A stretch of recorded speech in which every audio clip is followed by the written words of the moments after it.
Hello bachon, let's read this question. The question says if z1, z2 and z3 are complex numbers such that magnitude of z1 equal to magnitude of z2 is equal to magnitude of z3 is equal to 1 by z1 plus 1 by z2 plus 1 by z3 whole magnitude is equal to 1. यहाँ पे छोटा सा error he equal to 1 आएगा.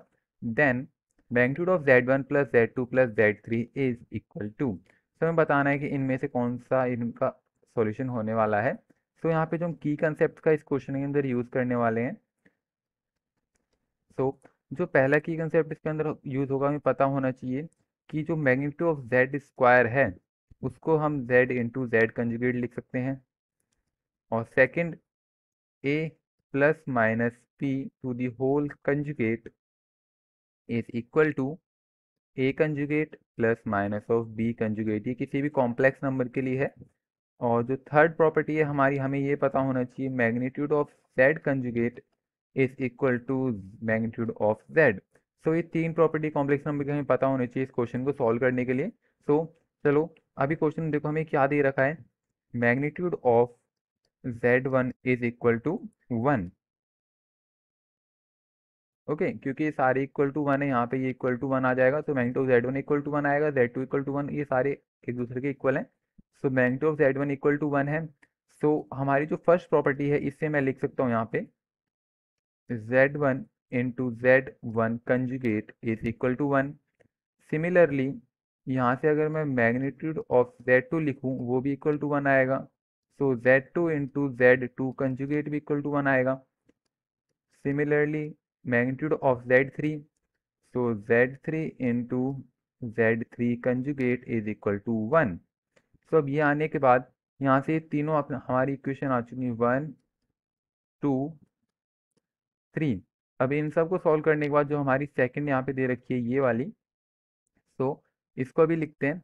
यहाँ से क्या है 1 by z1 plus 1 by z2 plus 1 by z3 to the whole magnitude is equal to 1. तो अभी नेक्स्ट पेज चलते हैं.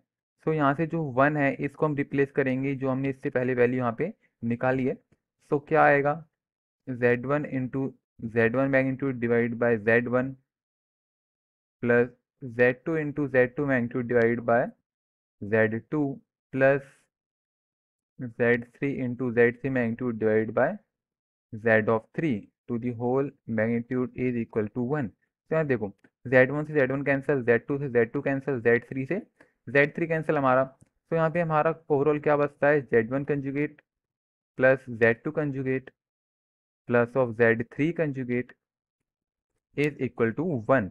अब हमने जो सेकंड प्रॉपर्टी यहाँ पे देखी थी a plus minus B to the whole conjugate is equal to a conjugate plus minus b conjugate.